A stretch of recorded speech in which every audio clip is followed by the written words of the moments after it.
We're going to begin this episode with the tale of two quarterbacks. Two quarterbacks in two different places, but know each other so well in a way. You know, from Aaron Rodgers being in the New York area, being at the Jets, moving over to my Pittsburgh Steelers, and Justin Fields, who was momentarily at the Steelers, started a few games, and then was benched for Russell Wilson, moving over to the New York Jets and started. We got the first glimpse of what Rodgers and Fields' careers may be in these now opposing franchises that they were at.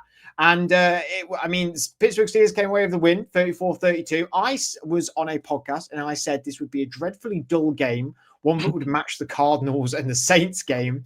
And I said it was going to be very close though, but I didn't envisage a 66-point game. And you put in the chat that the over-under was 38 for this game, which I said I would have definitely bet the under as well. So it's good. Maybe I should watch your betting show a little bit more. I think most people would have gone for the under, to be honest. It was crazy. The fact that they both nearly hit the over individually was pretty mental.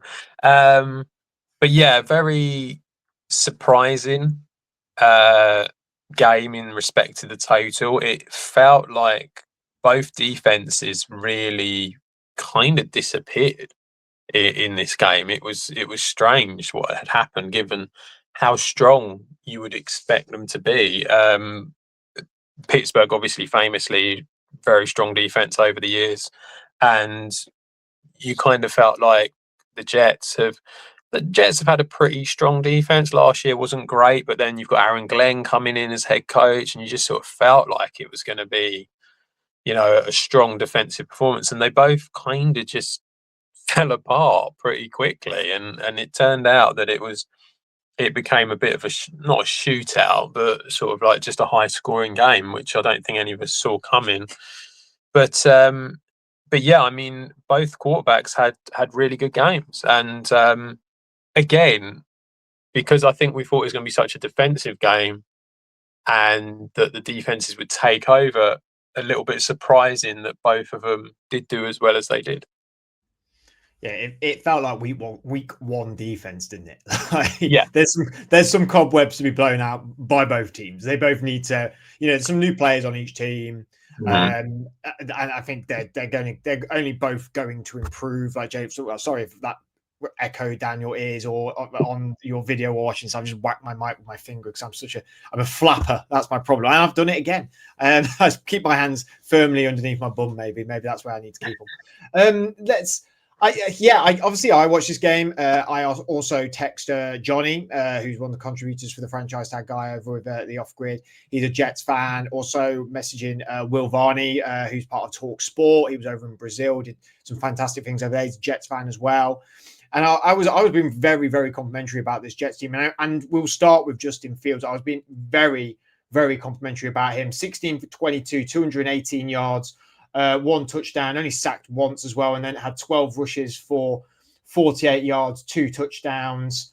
I could not believe how composed he looked. And yes, maybe an element of that is that the defense wasn't at its or firing on all cylinders for the Steelers.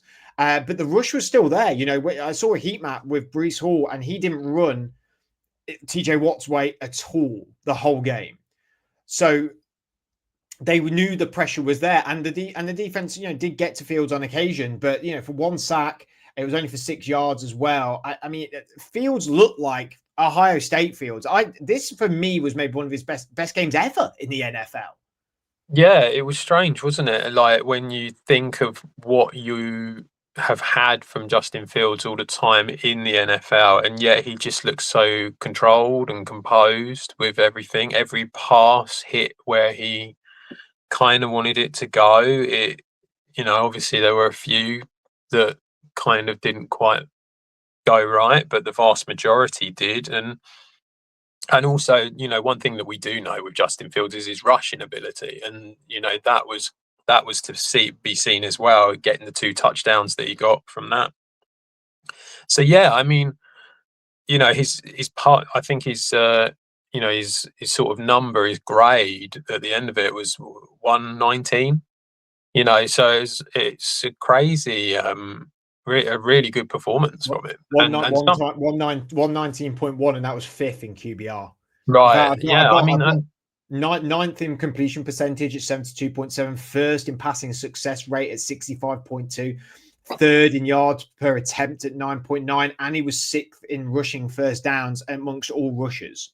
yeah, and just that tells you pretty much the complete performance from him, and just shocking really that it from him, because you just haven't seen it so far. It's like, I mean, I think his time at the Bears, I think you could argue that there was some, real sort of problems going on with the organization. It wasn't handled very well, and it was very difficult.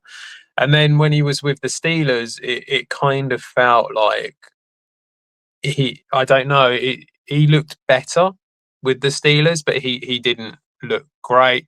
And now, obviously, this is only one game, but it's a good platform for him to be able to move on. And maybe what you're seeing is you're seeing a quarterback developing.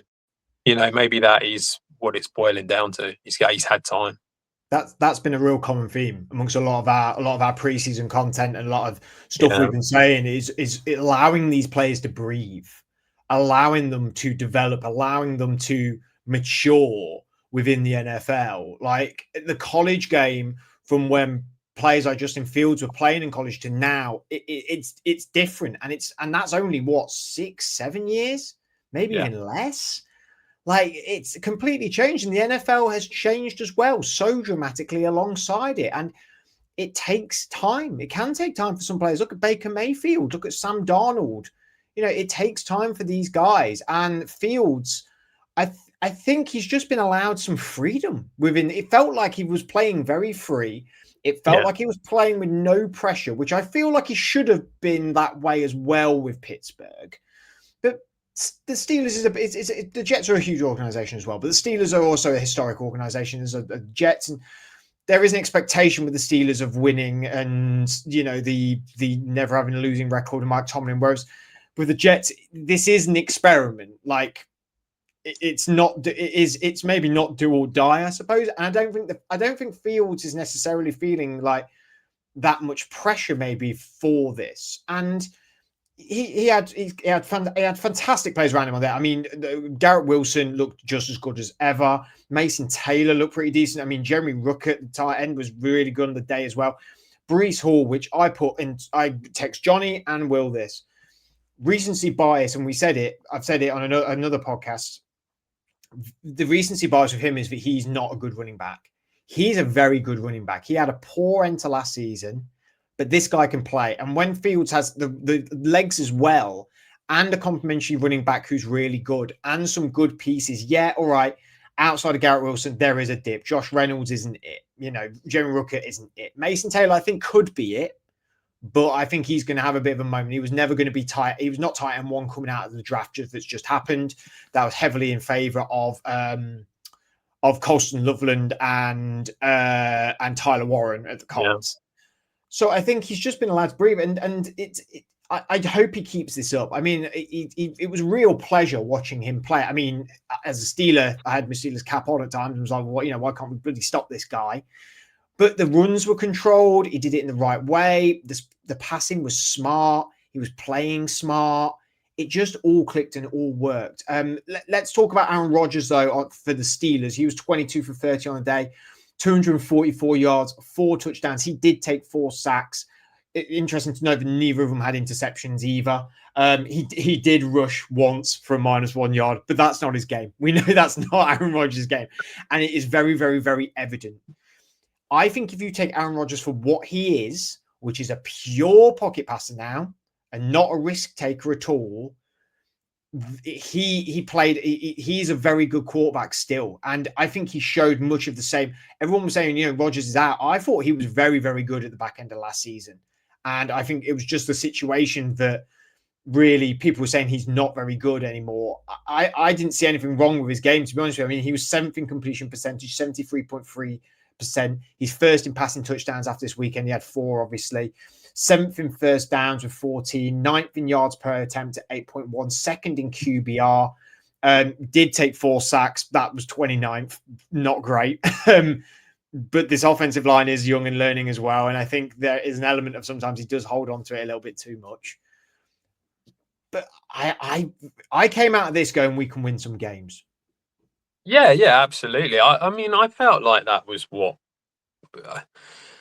Yeah, I mean, like you say, when you look at the back end of last season with the Jets, it wasn't all bad. Like there was some good stuff. The problem is that it was all with Devontae Adams, and I think that people look at that and go, "Oh, well, it can only work because it's Devontae Adams." And the connection between the two.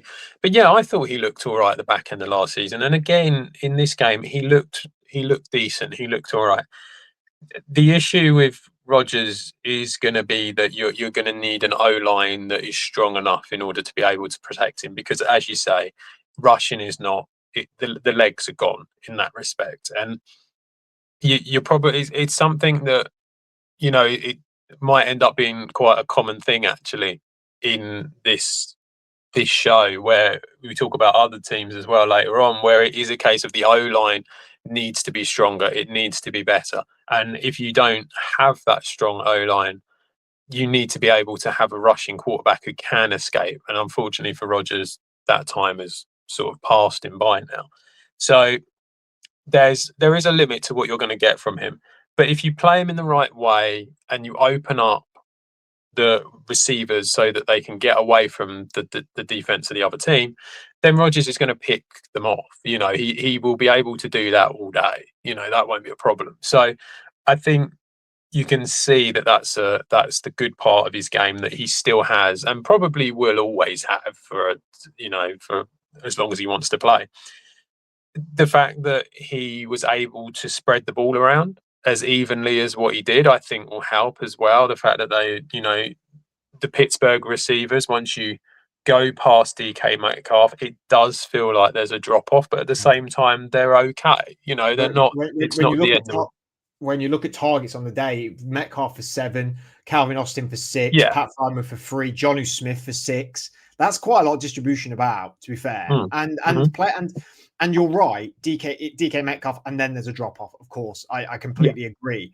But Calvin Austin had a good day as well, and he went for 70 yards and a touchdown in the end, like after on 6 targets, 4 receptions. So I think he can move it around. It's just the capability of the people that have it in their hands. Then what I Yeah. really do fear for him on the flip side of fields is, man, the running game needs to really step up. Really step up. Yeah. I texted saying, why weren't we using Caleb Johnson? I've heard reports this morning that Caleb Johnson had a terrible preseason practice. He was not good, apparently. I didn't read that. I didn't know that. Admittedly, I am, though, a Steelers fan. I'm not permanently online about the Steelers. So, when you rush for 56 yards, Yeah. The ball is then going to be on Rodgers' hands a lot more, and I don't think he will. I think he needs he might want that, but he needs that complementary running game to protect him as much as a strong O line, doesn't he? Yeah. Yeah. Absolutely. I mean, it's something where I think that you're seeing it with a lot of teams. It's like they just don't have everything. They need to be able to have a bit of everything in order for it to work so well. If you don't have that, it becomes a real issue because you're just leaning too much on one side, and you just can't do that and expect favorable results because it just doesn't work like that. But yeah, the run game. I mean, I would hope that Caleb Johnson comes through and does well in the end. I think he's definitely got the capability to do that. Jalen Warren. The issue with Jalen Warren and Kenneth Gainwell is that they're kind of pretty similar. I think that was what the problem was that they had with the run game yesterday, and that they couldn't sort of like change it up at all. It was just the same thing over and over again, and that's the only concern. So it's almost like there is a bit of a reliant, you're relying on Caleb Johnson to progress maybe a bit quicker than what it feels like he is.